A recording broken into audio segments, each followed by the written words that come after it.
Let's kick off. Raja, you're very welcome to another episode of Kickoff Sessions. This is our second time doing this now. Our first attempt, we had a blown up laptop, and I want to say, man, a massive thank you for doing this again. Because, first, to be honest, this was my first time I had a fuck up in 65 episodes.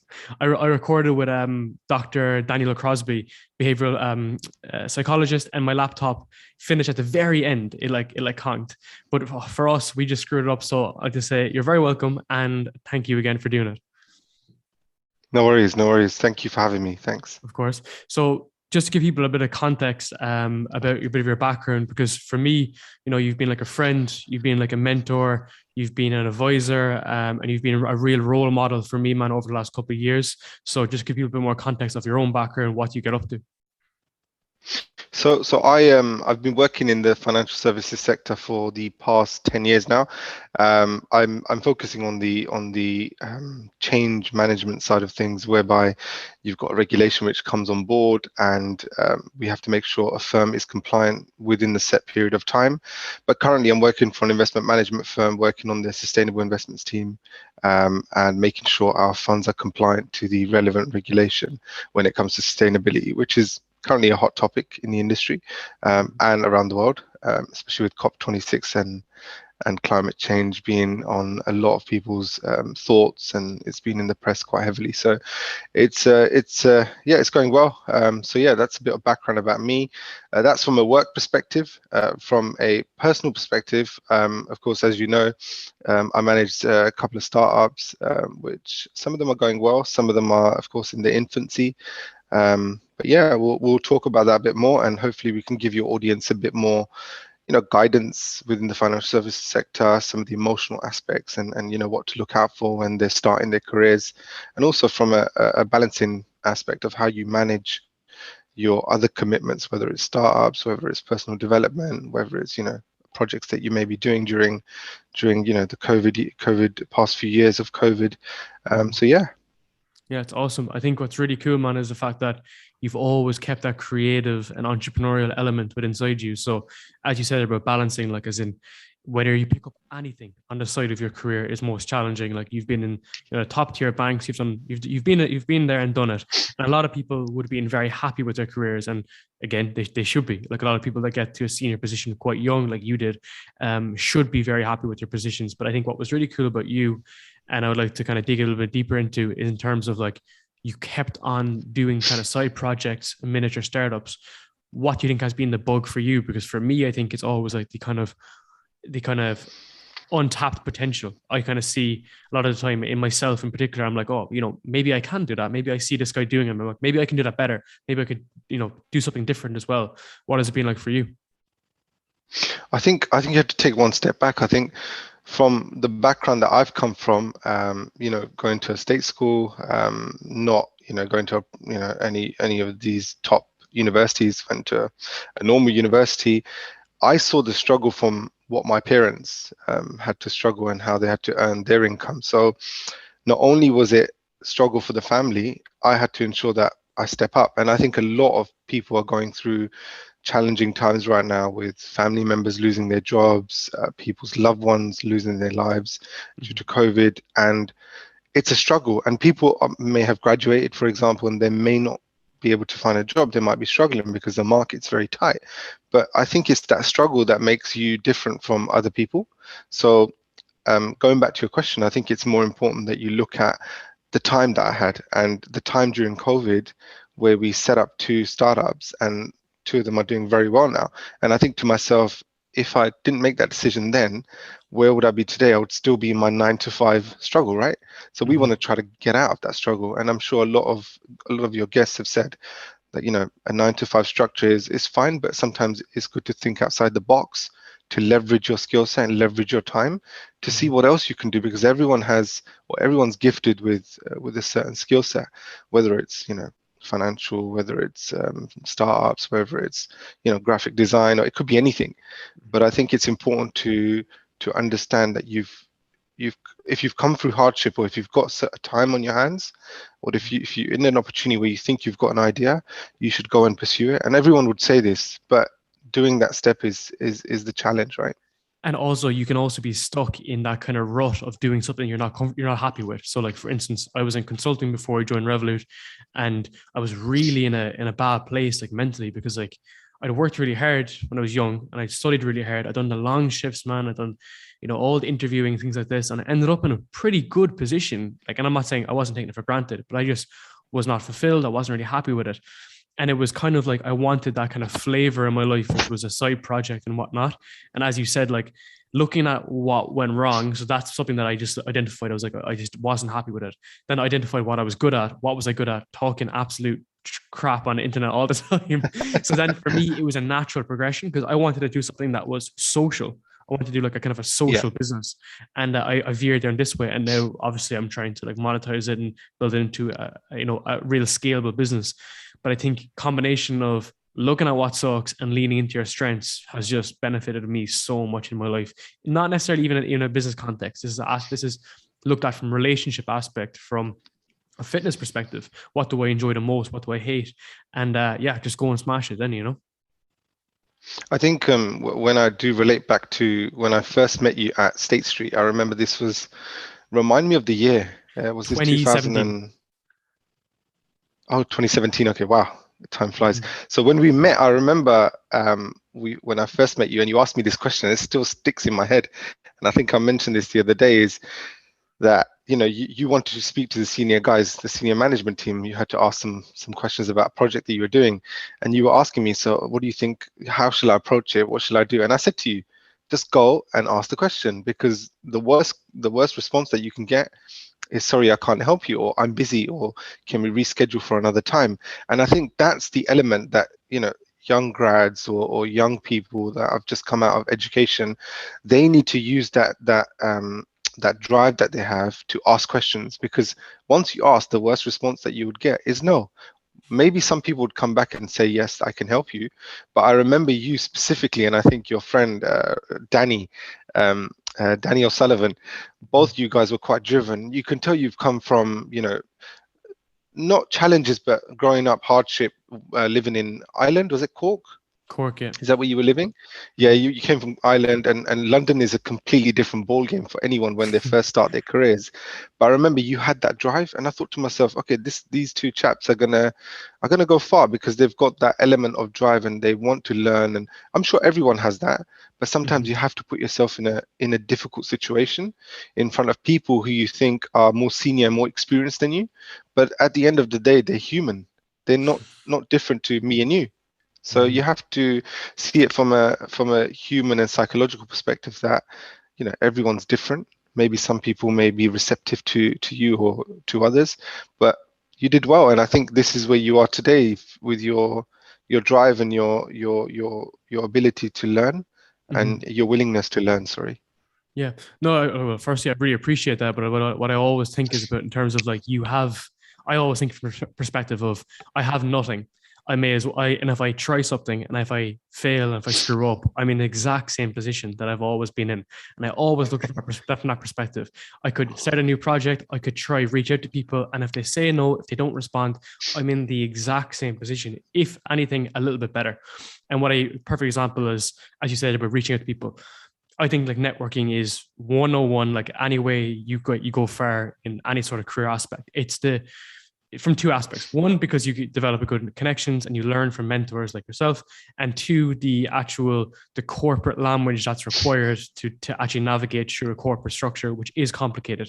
It's kind of two elements to it. Yeah. One thing that's really benefited me was the fact that, like, when I reach out to people, I get better at reaching out to people afterwards. I improve that skill, and I get better at speaking with people. And, even yesterday, I noticed myself, like, going into a bit too much detail when I'm speaking to people about certain topics. I should just go a step above, a layer above, and develop a different kind of connection. But it's only at that point where I reached out first is when I took that first step. And I think, just looking at perspective of, you're at the exact same position, you'll get slightly better, if not way better. And like, even my podcast, man, like, as in you said there about senior employees, I spoke with some people that have a net worth of greater than 10 million on my show. And they are ordinary people. They're ordinary people that, have gone through similar issues. They're worried what people think about them. They're worried about this. They're worried about that. They have a good family, and they're no different. And that's why it has kind of changed my mentality, because a big thing, even like meeting with you, and I remember when you were younger as well, like you got into really good positions really young, and that gave me a lot of motivation, because in my head I was thinking, I was like, you are an ordinary dude and you're doing this, so why can't I do this? Mm. And I always had that No, perspective, exactly. you know. Exactly, and I think when I first I'll take a step back. You know, when I was at my university, I did a 4-year course, and I think I mentioned this previously. And in my 3rd year, I managed to secure a placement year at Citigroup. And I know Citi is huge in Dublin. I think they've got a Mhm. huge office on the global technology side. Now, if I, a layman from London, was able to secure a job at Citigroup as a placement student, and then after that, I managed to get a job at London Stock Exchange, then Goldman Sachs. Anyone can do it. Trust me. Do you know what differentiated me to other people? Is that I had that drive and I was asking the right questions. And of course, you have to present yourself very well. I'm wearing my gym clothes right now, but in terms of, when you're in front of people, you need to be able to communicate very well. You need to be able to build a connection. And I think that networking element of, when you meet someone, always try to give them something, whether it's information, your time, some added value. I think that's where you build a relationship. And once you give is when you're going to build a very good relationship, because it's not about taking. Because a lot of people think, okay, what am I going to benefit from this individual or the person that I'm speaking to? But most of the times, fruitful relationships are from when you give your time, when you reach out to them again. And I think you've mentioned this again, how to reconnect with Mhm. people that you've spoken to in the past. It's very important. So just by sending them a text or an email, or picking the phone up, it goes a long way, just by saying, oh, how are you? How are things with you? And they'll be like, oh, Raja or Darren, I remember that guy. He worked at State Street, or he worked at Goldman's, and I Mhm. remember he was hardworking. Let's grab a coffee when you're in London next, or whatever. I think that is what relationships are, not, oh, I'm looking for a job, can you help me? Or, I've just graduated, or I've just lost my job. Do you have anything going? I think Mhm. no one's going to really help you, right? If you don't have that relationship with them.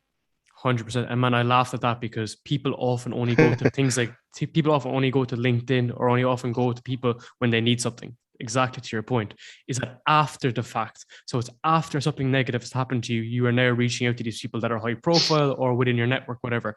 But like podcasting is a good example, because like you're constantly just like developing relationships, reach out to people, giving them something, because they're going to get exposure for whatever they have in return for Yeah, nothing, really, essentially, because your business is uncorrelated to their business. It's not like you're working on their board, and that's what makes it quite interesting. And then in the event of when something does shit hits the fan, and you do need someone to lean into, these guys are going to be happy to lean out and give you some bit of a hand. And I think that's just came back and paid dividends, and it's been the process of building relationships. And a lot of people, man, don't realize that at a young age. And like that's been very, very important. People think, and I did as well, that input equals output, and input does not equal output. You can sit at a desk, man. You can look at a spreadsheet for as long as you want, and you can deliver as much work as possible. And two things will happen. One, you'll get more work. Two, yeah, that will not correlate to a promotion or to a new role elsewhere. It's going to be a combination of factors that will lead to your overall success. And yeah, 100%, hard skills are very, very important. But someone like me, I was always told to be more technical. I was always told to learn a bit more code or to learn a bit more SQL, and I didn't do yeah. it. And as a result, it's benefited me, because I've gone down way more of a project management role, relationship building, team management role, and I've just gone off that direction. I didn't need to go down the other side, because I was focusing so much on the soft skills, essentially. I think you're right in saying that, because a lot of youngsters, or a lot of graduates, or people that just recently finished education, they always think how they can improve their CV, or how they can get into a top firm to become, whether it's on the front end, the front office, or the back office, or middle office. But I always say to all of my mentees, and which I'm currently mentoring right now as well, it's the soft skills that makes a person. So how you communicate, how you build your relationships, how you problem solve, and how you are generally with people, because it's all about people. And if you're a people's person, you are going to get really far in whatever you do, because all of the the soft skills, the coding, the problem solving, the Excel skills, they will come over time. It's about how you can listen, how you can respond to someone that's got a query or got a response that you need to give. Those are the things that stand people out from the crowd. When you look at assessment centers, they look for people that are able to problem solve, communicate very well, present themselves very well. Those are the key skills that people need to have. And I think a lot of people don't focus on those skills. They focus on, oh, I need to get a first class, which is very important. Don't get me wrong. I also need to have extracurricular on my CV, which is also great. But if you're not able to elaborate yourself or communicate, if I put you in front of my managing director tomorrow, would you be able to present yourself very well? Ask yourself that question. And I think these are the points or the notes or the key pain points that a lot of people need to start to think about, especially in your early stages of your career. And I think you had that. And Danny, I have to drop his name again. He definitely had it. And look at you guys now. You're doing very well in life. So yeah, I think that those are the points that I would definitely highlight. 100%. And man, last thing I'd say on this note, which is a very, very interesting perspective. So, Danny in particular, I always will stand up and say this. He is 100% such a relationship dude, and he always was. And the reason why I knew he was is when we first moved in together in London, he was reading loads of psychology books. Loads of psychology books on relationships and connecting with people and things like this. And I remember distinctly saying that, like, oh, I don't need that. I can just work whatever. And I remember him having such a broad reach within State Street because everyone knew him, and he was a good guy, and he did the work, and he'd give you a hand and things like this. And I remember at the end of 6 months, I remember if I was looking back, I think about like my career really, really deeply, which is a blessing and a curse for 100%. But I remember looking back and thinking, if I was that little bit more interpersonal at the time, and I was a young dude, man, chip on my shoulder, 21 years old, you know what I mean? Like spent most of my weekends young and built.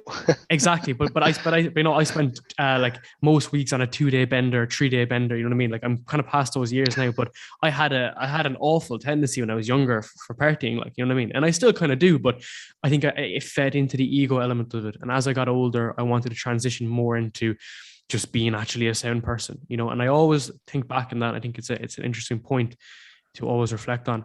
The next area that you touched as well on there was about presenting yourself, early stage like skills and even like CV building. What do you see often in the most successful candidates earlier on, and what do you see has been something that the best really focus on? Obviously, we touch on soft skills, whatever, but in addition to that, when it gets to interview time, like what have you seen other people and your mentees really excel in?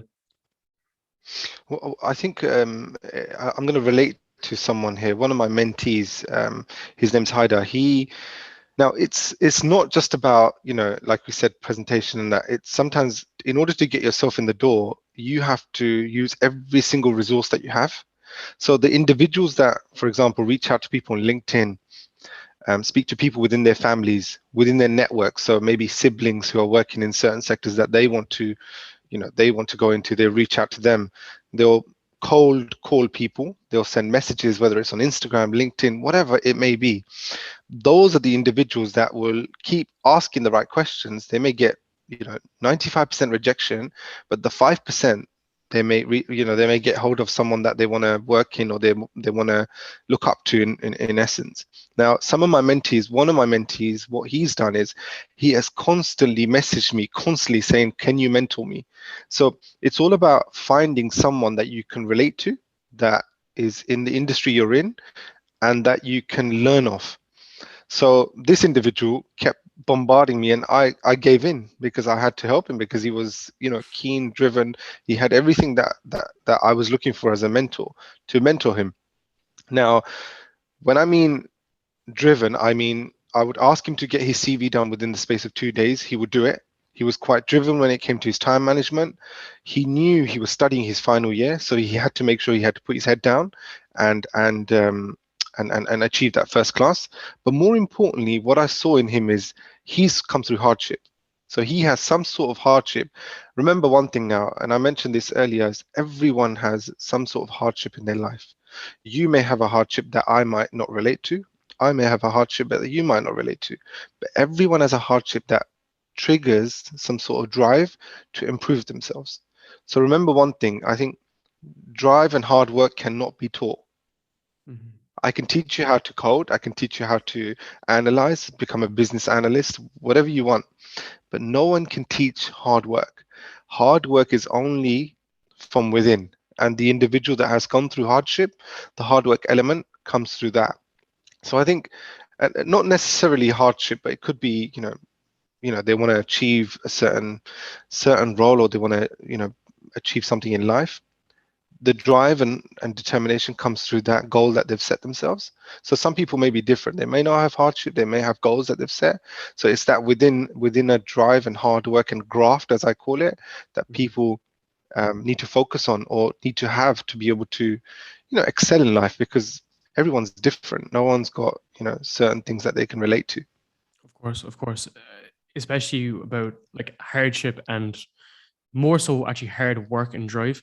I think for me, what that related back to was opportunity. I think that I wanted to work harder because I saw the opportunity, and there was a couple of instances. One was a fact of me having to take out loans for university. That's when I was like, this is just Yes. not what I want to do long term. If I do have a family in the future, I don't want my kids having to do that. That was the first instance. Second instance was when I first one of the first couple of weeks when I was in London. I was walking through Canary Wharf. I remember looking to my left around 8:30, and I saw a dude in a Porsche. And I remember looking at it, and I didn't think that I wanted the Porsche. I didn't think that I wanted his title. I just looked at it from an opportunity perspective, and I saw that there was huge opportunity there to do something similar along that lines. And it wasn't about driving a Porsche in Canary Wharf, but it was around, if someone else can do that, then anyone can do this. And that was very, very telling, I think. And I think overall, then my needs and wants change throughout time. But I think there's always that element of what is it you want to get to next? What is the next role or next salary? And that's when short and long term objectives comes into play. And I recorded a I'll give you podcast an with. example. Go ahead. I'll give you an example. So every New Year's Eve, me and my partner, we would sit down, and whether wherever we are, we will sit down and write our goals for the next year. So for example, it could be, another investment, whether we need to make another investment, what do we need to do on personal development, what do we need to do in our work environment, what do we need to do for our startups for the next year. So it'll be high level goals, but then we'll drill into them during the year. So it's all about sitting down and writing stuff down, because when you write stuff down, you're going to relate back to it and think, okay, I remember I wrote this down. This is one of my goals. Where am I? So sometimes reflection is key as well. So it's about, being an all-rounded individual that's able to sit down, reflect, zone out, don't have his phone with them, don't have anyone around you. Just sit down and just zone out and see, what am I doing right and what am I doing wrong, and where can I improve? These things that they can't be taught, right? Not our parents won't be able to teach us these things. We have to do them ourselves, and you can only learn from successful people in the world that have done this. So Mhm. yeah. Those short term instances there is like the day to day grit and grind, I always think, which is really cool. It's the fact that, you have the long term objective. Well, let's say you want to start a company and you want to reach 100K in sales in 1 year. But it's a short term, day in, day out things of having to learn more, having to understand how e-commerce works, having to understand how supplier works, pay an invoice, do all these different stuff. And I think that's where value comes in, because people set unrealistic expectations within their career, within their lifestyle. And I think it's because they look at the North Star and then don't reverse engineer it. Whereas for me, like, remember when I was younger, I was thinking like, 100K salary by the time I'm 30. And then a couple of years ago, I was like, fuck that. I was like, I want to move this forward. I was like, I want to move this forward to like, I'm like 27. And then I was thinking, right, what do I need to do? I'd need to be able to show to either a recruiter or to my company that I can do, like I can manage loads of teams, I can manage loads of people, I can manage projects at scale, for instance. And that derives a salary of this, and then what do I want to do on a daily basis to achieve that target. So it's a complicated like paradigm, because of the fact that it's not short term, and that everyone looks for short term instant gratification these days, and that's where people don't look at the longer term view. Yeah.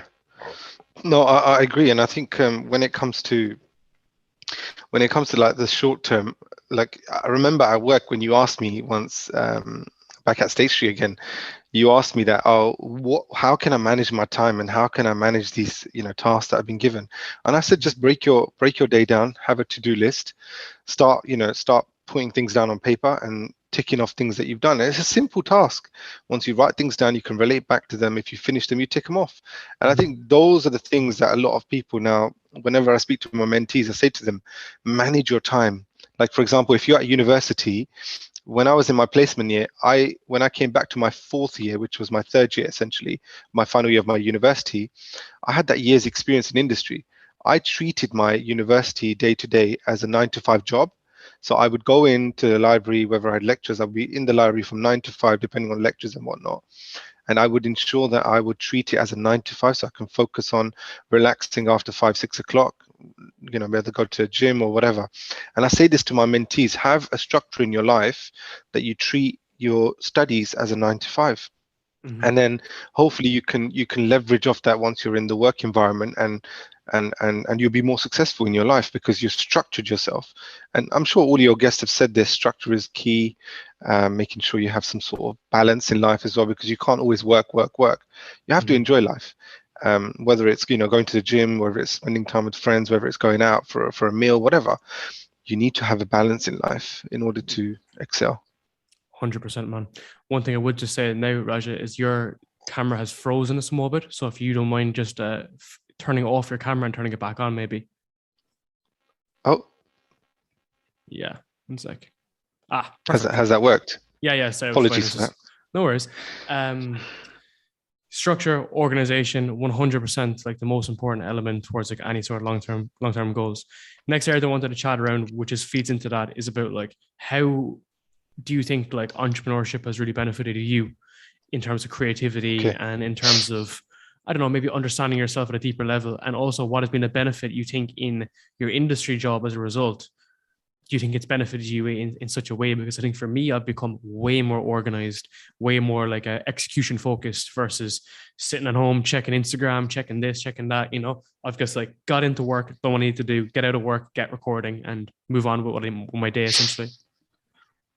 I think when I look at it from an angle of startups, I always look at something which will benefit someone, whether it's a product, whether it's a service. Now, one of our startups, being Trimwise, which I've mentioned previously, it's a product which enables young people, young males like us, to groom essentially their body without minimal effort using a machine. Now, I saw there was a gap in the market because there was only one leader in the market, and market leader being Manscaped. And I thought to myself, they're charging 70 odd quid for a product, and we can cut them. And now I always think to myself, now, whenever there's competition in the market and you come in, it's always fruitful to be competitive. Now, what I mean by that is you want to be able to position yourself different to your competitor. Now, I always see it as from every angle now, whether it's beneficial from a financial point of view, whether it's beneficial for the end user or end client from a price point of view. Now, working in the financial service sector taught me that you have to be able to have attention to detail in whatever you do, whatever service you offer, because it's your image. So when you look at your work that you do, you deliver a piece of work, your managers or your seniors or your peers are going to be like, oh, Raja or Darren delivered that. And the detail that you've given in your delivery, whether it's through presentation, whether it's an Excel, whether it's a PowerPoint presentation, it's your work and you've presented it. Now, you can reflect that same level of detail and attention to detail in a product or an e-commerce business or a service that you're doing. So reflect it back to that product now. So we made sure that the product is waterproof. We made sure that it's got the same features as our main competitor. But our main point was our price point. We made sure it's half the price of our competitor. So it's got added value. Now, no one can teach these things, but you only learn these through experiences and whether you trial and error. So we had to test our product. I think it was 6-month period of testing to ensure, it doesn't cut. It doesn't cut the private area. It doesn't stop working when it's in the shower because it's waterproof. When you drop it, it doesn't stop working. All of these kind of things. I think it's all about trial and error and how you are able to use the skills that you've learned in your sector to replicate them across to, starting a new project or starting a new startup. I don't know if that answers your question. It does, 100%, because you're working in an iteration mindset and really about how like it's agile, and that one, you have to be super, super detailed. the value comes from that in your career, because someone's like, let's promote this dude, he's super on point, and then you can take that value elsewhere. And I think what's really cool is, if you've ever heard of the Lean Startup by Eric Ries, Yes. like that's baked into my brain. Like, as in, I launch products now and services with the idea that they're going to change. And I think exactly what you said there when you said about testing and adjustments. And I'm interested to hear about how much your product adjusted. But for me, like, I recently launched a consulting service, and I started off Yeah. by saying brands. I wanted to launch branded podcasts. And now I've just said, fuck that. I don't want to launch branded podcasts. But I want to launch now is like influencer podcasts, solo entrepreneurs, guys who are trying to build like personal brands. That's where the value is. And I just got off a call last night with a guy who wants me to come into his agency and help them out with their team. And I was like, yeah, let's go do this, And Awesome. and I think like that's why in my head I always think, don't get too caught up on what one person sees as your end product, because that's always happens. If you launch something, someone looks and they're like, "Ha, shit," because they're like, "Oh, that's what their product is." But in my head, I think this is version 1.000, and we're gonna get to a whole different level, man, over the course of 6, 12, 18 months or whatever. And when you play the long game, which you've been doing with several different things, you give yourself that room, and it's definitely from an emotional aspect as well, that things are going to improve and get better.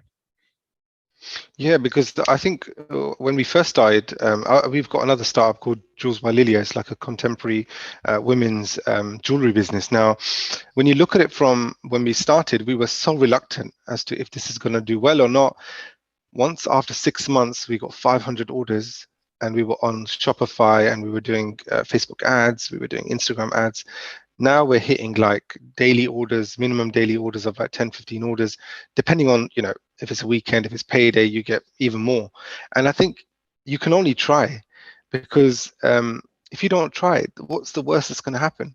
And there's so many jewelry businesses out there, and I'm sure we've got so many competitors, but we found a niche in the market, and a niche being the bridal jewelry, where women have their big days, and they want their bridesmaids to wear the same jewelry. And kudos doesn't go just to me, it goes to my partner as well, because remember one thing, individually you can do as much as you can, but when you've got a 9-to-5 job, you need a team around you. So I've got a marketing team in India who do all my leaflets, all my photography, etc., etc. I've got my partner who also helps me with packaging, etc., etc. Then I've got a few friends that help me out when I need help. So it's about building a team. Sometimes it's not individually, because you cannot spend all your time on your startup. You need people to help you, and I think this is where the partnership element comes into it. And I think coming on to a partnership element, which we can go to, it's about how you can leverage other people's skill sets in order to flourish your business, and how you can work together to get more leverage, get more outreach, especially in social media right now. You need more outreach. You need to be working with influencers. It's a whole big, universe of opportunity out there. But going back to your question, I think the key thing is to ensure that you keep going. Something's going to put you down. You might not get orders, but you need to keep improving, keep at it, because if you feel your product has got a market, then push forward, keep pushing forward. And that's what's happened with us. And we can't complain, because they're doing well. They're in the infancy, but they are picking up in sales. Mm-hmm. Man, when you touched into the different elements of like marketing, sales, packaging, distribution, like you did something there that a lot of people don't do, which is you delegated to people that were better than you in those niches. How often do people take on all those different roles, spread themselves too thin, and then end up just screwing it up? And I'm the exact same. Very beginning of my podcast, I was like, I can't do all the marketing myself. Got a graphic designer, full-time graphic designer, video editor as well, and then a couple people that come in on a bi-weekly basis, let's say. But it's about leaning into other people's strengths, because they are better than you at a lot of stuff, And I think agreed. that's where the ego comes in. Even like my girlfriend, like she's very detailed focused. Like girls are good at detail, you know what I mean? They understand like detail. 100%. And I just turn to her and I'm like, hey, will you just figure this out? And she sends it back, and it's in a better position. So I think that's it's very, very helpful, I think, to be honest. The last area that I wanted to chat about was around your kind of time management and about how you balance everything, because like we've discussed like kind of how to like win at your career and also like the importance of doing entrepreneurship, but like how do you manage your time and how have you done it over the last couple of years? Oh wow, this is I think this is more the tricky part. Now, I've got young family as well, so it's a bit challenging with two young kids under the age of 4. I think to manage your time, I think getting up early. I think I've seen it with you as well, and some of the most successful people in the world, they get up very early and just get on with their life. So you get up early, get your admin done, and start planning your day. Because the night before, what I do is I've got, you know, on your iPhone, you've got your notes or a reminder section. I will put the key. So I've got, you're going to laugh at this. So I've got one for Trimwise, one for Jules by Lilia, one for my personal, and one for my work. I would make sure I put 3 points that I need to focus on today, the night before. So whether it's I need to return a parcel to, you know, Zara, or I don't know, whatever retailer that I've bought off, that's a personal thing. I'll put that on. I'll make sure I get that done. Whether I need to renew my insurance, that's a personal matter. I need to put that on and get that done.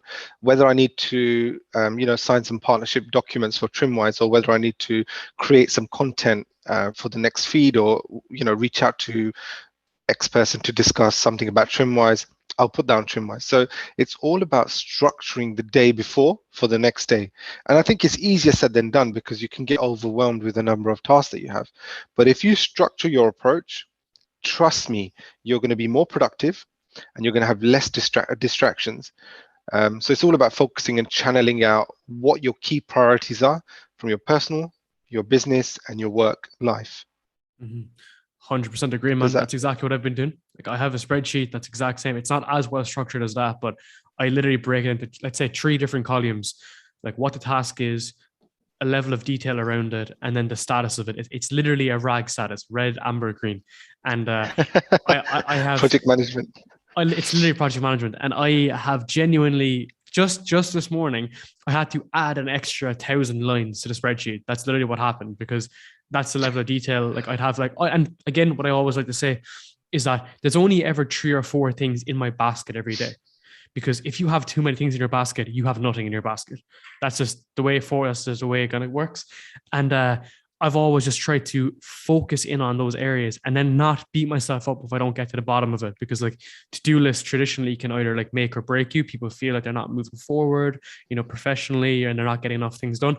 But I like to see it as a perspective of like, this is the optimal output in the day. It'd be training, cardio, work, podcast stuff, meetings, messages, a bit of marketing. If I can get all those things done, I've reached optimal performance. If I haven't, we'll do it tomorrow. And I think, and a big thing for me as well is around new guests, getting new pipeline, and always, especially when I'm taking on clients now as well, is about like, when do I do this? Like, when do I send 5 to 10 messages to people? And just realizing that there's 7 days in a week. Like anyone that's interested in like side projects and stuff, like, you don't have the weekend off. That's just, and that's not to say you're working all weekend, but it's like an hour of your time on a Saturday and an hour on a Sunday will pay extreme dividends to you. And you can look at it from a perspective of, it's not going to put you under too much pressure.